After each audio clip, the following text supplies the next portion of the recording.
श्री श्री श्री जगद्गुरु महापेरियवा नमस्कार श्लोकम्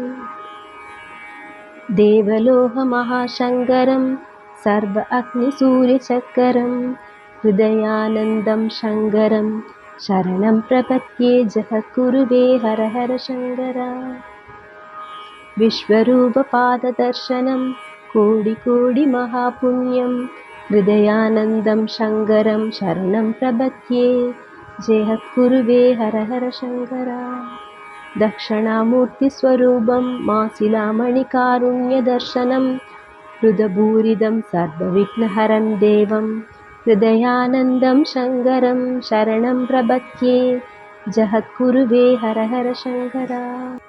तोण्डिमण्डलवंशतिलहं तिरुकाञ्चिक्षेत्रमुक्तिस्थलं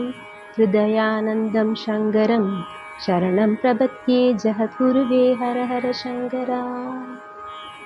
भूतवेदालसंसेव्यं काञ्चनार्तिनिवासिनं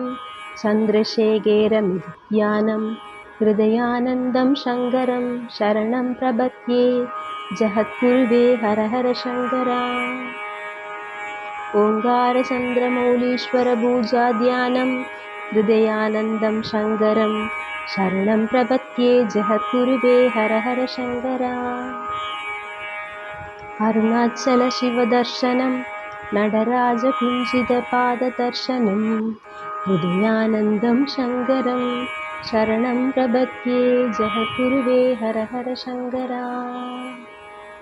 श्रीचन्द्रमौलीश्वर त्रिपुरसुन्दरी समेत कामकोटि परब्रह्म जगद्गुरु हृदयानन्दं शंकरं